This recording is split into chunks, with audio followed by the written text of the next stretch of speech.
Imagine Japan in the 90s. Neon lights reflecting off highways as underground street racers push the limits, and a whole car scene teetering on the edge of explosion. Sure, the Toyota Supra and RX-7 stole the spotlight, but lurking in the shadows was another contender, the Nissan 300ZX, sleek, powerful, and ready to be molded into something extraordinary. But one thing stood in the way, a so-called gentleman's agreement that limited horsepower figures to a polite 276. So how did the 300ZX break free from this invisible cage and become a darling legend in the tuner world? We're about to find out. In this video, I'll introduce you to the bold visionaries who strapped on dramatic body kits and the rebels who broke horsepower limitations. And I'll even cover an American tuner that made a 300ZX most Z fans don't even know about. Buckle up. This is the story of how one car, the Nissan 300ZX, captured the mind, hearts, and highways of tuners all around the globe. The first character in this story is an amazing artist by the name Hironao Yokomaku, the founder of VeilSide. Think of VeilSide as the painter who doesn't just make art. They set the canvas on fire and demand your attention. Seeing the 300ZX's potential, Yokomaku unleashed the Combat Kit, a storm of flared fenders, dramatic skirts, and an aggressive front lip sculpted for maximum impact. Critics scoffed. They called it over the top. But VeilSide didn't flinch. They pushed the boundaries until everyone had to stop and stare. Their dedication to wild designs landed VeilSide in the Fast and Furious franchise, making everybody's favorite RX-7. They spotlighted how a body kit could become a pop culture icon. And by 1995, VeilSide even secured a Ministry of Transportation authorization for their parts, basically legitimizing aftermarket body kits for the whole world. In the end, VeilSide showed that art and engineering could go hand in hand. The Combat 300ZX became the poster child of 90s tuning flair, inspiring future tuners to dream bigger. But Nissan wasn't going to let the tuners have all the fun. They decided to team up with racing legend Steve Millen, and the result was the Stillen SMZ. While VeilSide flaunted style, Millen was busy racking up track records and perfecting the 300ZX for real-world performance. Under Millen's direction, the SMZ gained a tuned ECU, custom brakes, an upgraded exhaust, and a functional yet super nice body kit. Most shockingly, it came with a Nissan warranty, proof that you could push the limits and still keep factory reliability. Quick side note. ECU tuning is kind of like messing with your car's DNA. You optimize for more efficiency and you make more power. The SMZ exemplified this perfectly. It had racing pedigree and it was daily drivable and it was backed by a factory warranty, all in one package. The SMZ paved the way for future manufacturer-tuner collaborations, showing that performance and peace of mind could coexist. Here in the US, there was no national horsepower ceiling to worry about. But things were very different back in Japan. Which brings us to that gentleman's agreement we mentioned earlier.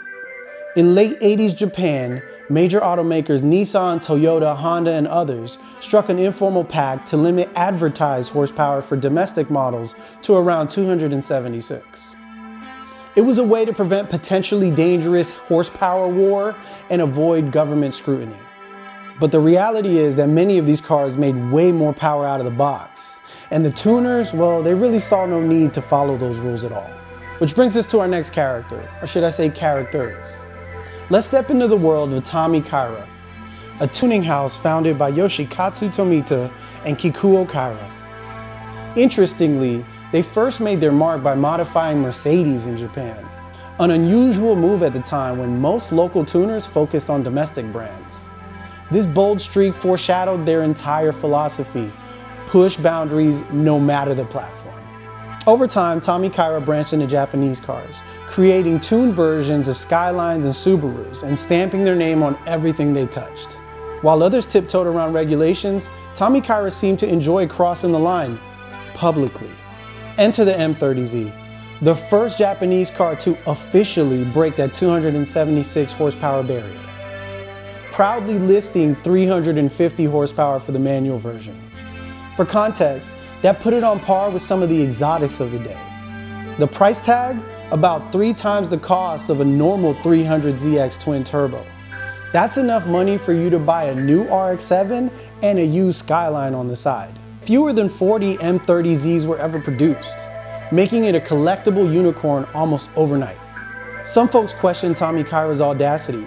Others applauded the brand for showing what the 300ZX could truly do once you ripped up the rulebook. And here's a fun tidbit. One of these legendary M30Zs is about to go for sale in Atlanta. So if you're craving a piece of rebellious JDM history, get your pocketbooks ready. Where Steve Millen proved you could work with the factory and still push boundaries, Tommy Kaira proved that you could thumb your nose up at the entire industry standard and become a legend in the process. The M30Z wasn't just a car. It was a statement that rules, even unwritten ones, were meant to be broken.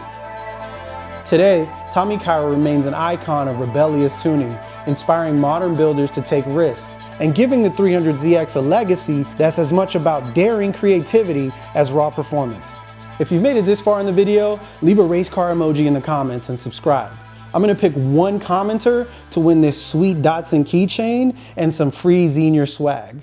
Good luck. Tommy Kaira's horsepower defiance might have left you speechless. But if you think that's wild, wait till you see how Abflug took aerodynamics to the next level, all while linking themselves to Japan's most secretive and dangerous street racing club.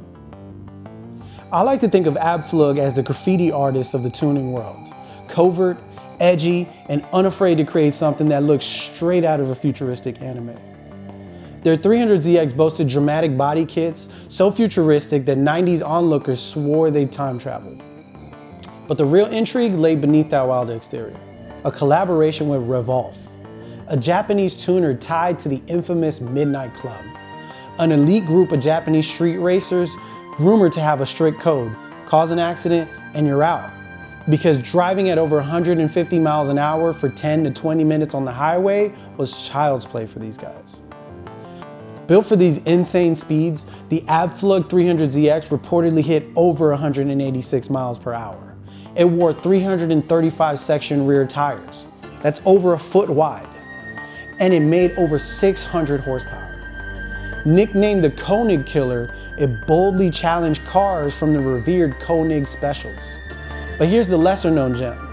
That Abflug 300ZX came with a gated shifter, typically reserved for exotic cars like Lamborghinis or Ferraris at the time. Today, that gated shifter is almost impossible to find, and Abflug parts are still some of the most expensive parts for the 300ZX. Rivals like the RX-7 had RE Amamiya, and the Supra had Top Secret, but Abflug's outlandish looks made the 300ZX the real jaw-dropper at car meets. It was radical in form, fierce in power, and left a lasting impression on the underground racing scene. By now, we've witnessed flamboyance, factory-backed brilliance, and rule-breaking horsepower.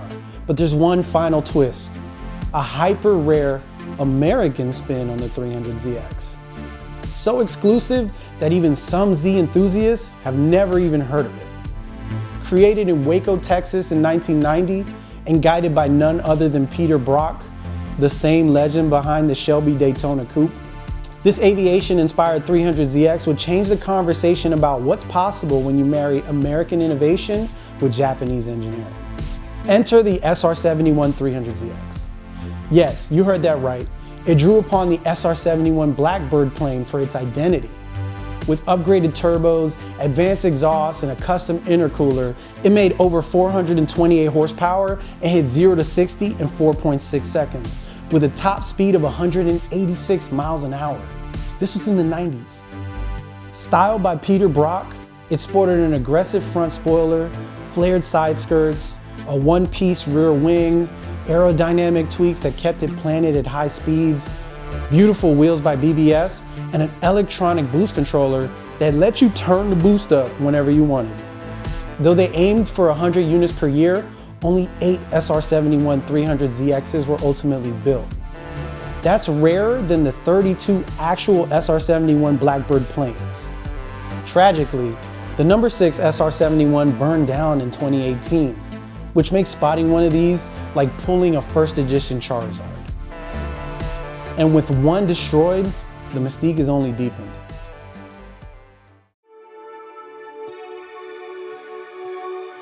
We've gone from VeilSide's artistic rebellion to Stillen's racetrack precision.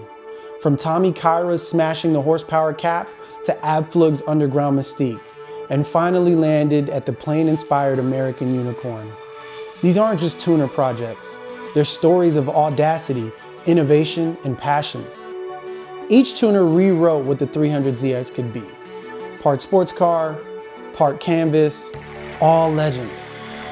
But they taught us one crucial thing, and it's that legends aren't born. They're built, piece by piece, block by block, rule by rule shattered. If you're hungry for more Z content, subscribe to me and check out my good friend Rick's channel. Thank you all for subscribing. Hitting 500 is an incredible milestone for me, and I'm looking forward to bringing you even better content than this. Happy New Year, guys.